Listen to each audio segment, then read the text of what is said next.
بسم اللہ الرحمن الرحیم۔ انفو ہائیو کے سامعین کو میری طرف سے السلام علیکم ورحمۃ اللہ وبرکاتہ۔ امید ہے آپ سب بالکل خیریت سے ہوں گے۔ آج کی میری ویڈیو کرونا وائرس کا سیکنڈ پارٹ ہے۔ کرونا وائرس کا علاج نہ ڈھونڈا گیا تو صرف 1.5 سال کے اندر دنیا بھر میں 6.5 کروڑ لوگ مر جائیں گے۔ یہ وارننگ صحت کے عالمی ماہرین کی طرف سے جاری کی گئی ہے۔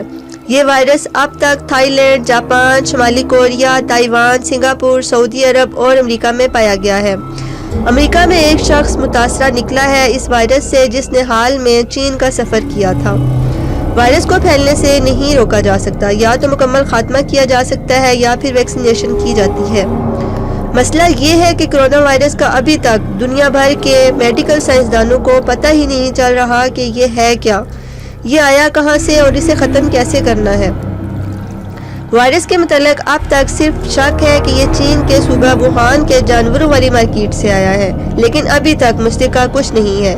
اسی طرح جسم میں داخل ہونے کے بعد وائرس کو کیسے ختم کرنا ہے یا بیماری کو کیسے روکنا ہے، یہ بھی نہیں پتہ لگایا جا رہا۔ سائنسدانوں کو ایسا نہیں ہے کہ صرف چین کے سائنسدان کام کر رہے ہیں، بلکہ پوری دنیا کے قابل سائنسدان کام کر رہے ہیں، اس کا مطالعہ کر رہے ہیں، لیکن ابھی تک کوئی انسان بھی اس کا خاتمہ اور روکنے کا طریقہ دریافت نہیں کر پایا۔ وائرس کا پھیلنے کا طریقہ بھی بہت عجیب ہے۔ مثلا کچھ وائرس ایسے ہوتے ہیں کہ اگر ان کا مریض مر جائے تو وہ قبر کی مٹی میں جذب ہو جاتے ہیں، مرتے نہیں ہیں۔ اب اگر وہ مٹی کسی اور جگہ پہنچتی ہے اور اس جگہ کوئی پھل یا سبزی ہوتی ہے تو وہ وائرس اس پہ پہنچ جائے گا اور وہ پھل اور سبزی کھانے والا بندہ اس وائرس کا شکار ہو جائے گا۔ ویکسین کے ذریعے وائرس کو مزید پھیلنے سے روکا جاتا ہے اور کرونا وائرس کی کوئی ویکسینیشن ابھی تک موجود نہیں ہے۔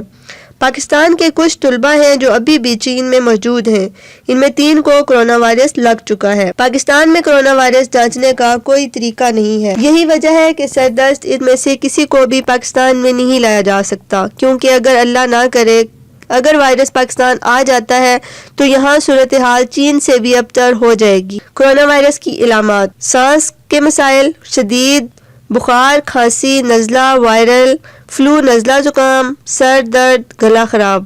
احتیاطی تدابیر: گلا کو خشک نہ رکھیں، تھوڑا تھوڑا پانی پیتے رہیں، بڑے 50 ڈگری سینٹی گریڈ تک پانی پئیں، چھوٹے 30 ڈگری سینٹی گریڈ تک پانی پئیں۔ مارچ تک ایسے ہی گرم پانی پیتے رہیں۔ پر ہجوم جگہ پر نہ جائیں۔ سفر کرتے وقت، گھر کے باہر جاتے وقت اور مارکیٹ وغیرہ جاتے وقت ماسک ضرور پہنیں۔ مسالہ دار اور فرائی فوڈ سے گریز کریں۔ باہر آتے وقت فوراً ہاتھ دھوئیں۔ ہاتھوں کو آتے جاتے بار بار دھوتے رہیں۔ سبزیاں اور پھل زیادہ استعمال کریں۔ گوشت سے پرہیز کریں۔ اس بیماری کو ابھی تک کوئی علاج دریافت نہیں ہوا، لہٰذا پرہیز کریں۔ کرونا وائرس خود اور دوسروں کو کیسے بچائیں؟ استعمال کے بعد ٹشو کو مناسب طریقے سے ضائع کریں۔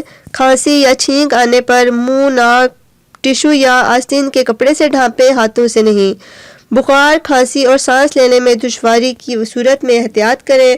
اپنے ہاتھوں کو باقاعدگی سے صابن اور پانی سے صاف کریں یا ہاتھ صاف کرنے والے کو لوشن استعمال کریں۔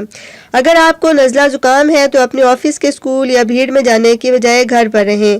اگر آپ کو نزلہ اور زکام ہے تو دوسرے لوگوں سے کم از کم 1 میٹر کی دوری رکھیں۔ گندے ہاتھوں سے آنکھ، ناک یا منہ کو مت چھوئیں۔ اگر آپ کو نزلہ زکام ہے تو لوگوں کو گلے ملنا یا ہاتھ ملانے سے پرہیز کریں۔ دن میں 5 بار وضو کو کرونا وائرس میں بچاؤ کا ذریعہ ہے۔ Vice chancellor university of health science Lahore جناب پروفیسر ڈاکٹر جاوید اکرم کا کہنا ہے کہ وضو کے ذریعے کرونا وائرس پر قابو پایا جا سکتا ہے۔ پروفیسر جاوید اکرم کے مطابق چھینک اور سانس کے ذریعے کرونا وائرس کے ذرات ماحول میں شامل ہو کر آپ کے جسم کے ایکسپوز پارٹس، اسکن، چہرے، آنکھ، ناک پر چلے جاتے ہیں، جبکہ وضو میں ان ایکسپوز پارٹ کو بار بار دھویا جاتا ہے۔ ناک بھی صاف کی جاتی ہے، پورا چہرہ بشمول آنکھیں بھی صاف کی جاتی ہیں، کلی بھی کرنی ہوتی ہے، اپنے ہاتھوں اور پاؤں کو بھی دھویا جاتا ہے، لہٰذا دن میں 5 مرتبہ وضو کرنے سے بہت حد تک اس وائرس میں قابو پایا جا سکتا ہے۔ ہر طرف کرونا وائرس جیسی مہلک وائرس چرچا زبان زد عام ہے۔ ہر طرف کرونا وائرس جیسی مہلک وائرس کا چرچا زبان زد عام ہے۔ آج جب ان پر مشکل گھڑی آئی تو ہم مزاحیہ پوسٹ بنا کر خوشی خوشی کہہ رہے ہیں کہ ان پر اللہ کا عذاب نازل ہوا ہے، یہ مردار کھانے والے لوگ ہیں وغیرہ۔ مردار ہزاروں سال سے کھا رہے ہیں، 1.5 ارب کی آبادی ہے، مردار کھائی جا رہے ہیں مگر کسی کا حق نہیں کھاتے۔ کہیں دھوکہ دہی نہیں دیکھی، کہیں نہیں دیکھا کہ راہ چلتی عورت کو بھوکے کتے کی طرح کاٹتے ہوں، کہیں ملاوٹ نہیں دیکھی۔ جان مال اور عزتیں محفوظ۔ گدھے کا گوشت فروخت ہوتا ہے تو وہ گدھا ہی ہوتا ہے۔ اپنے ہم وطنوں کو کتے کا گوشت بکرا بنا کر یا مرچوں میں مٹی ڈال کر نہیں کھلاتے، حالانکہ ان کا کوئی مذہب نہیں، کسی خدا کو نہیں مانتے ہیں، کسی رسول کی تعلیمات پر عمل نہیں کرتے ہیں، لیکن عدل و انصاف ہے ان میں۔ میں تو کہتی ہوں یہ عذاب نہیں بلکہ اللہ کی طرف سے آزمائش ہے ان پر، اور انہیں مزید مضبوط ملک بنانے کی، کیونکہ ہم نے انہیں اپنی آنکھوں سے دیکھا کہ 6 دن کے اندر 1000 بستروں والا ایمرجنسی اسپتال تعمیر کر دیا انہوں نے۔ ہم بنی اسرائیل کی طرح اس غلط فہمی کا شکار ہیں کہ ہم اللہ کی لاڈلی قوم ہیں، جو چاہے کریں، ایک خدا کو ماننے والے اور خود کو مسلمان کہلوانے والے۔ دنیا کی کون سی برائی اور کون سی درندگی ہے جو ہم میں نہیں؟ اللہ تعالیٰ سے دعا ہے کہ اللہ تعالیٰ ہم سب کو ہر بری گھڑی، ہر بری بیماری، ہر بری آفت اور ہر بری پریشانی سے اپنی پناہ میں رکھے، اور ہم سب کو دین پر چلنے اور اس پر عمل کرنے کی توفیق عطا فرمائے۔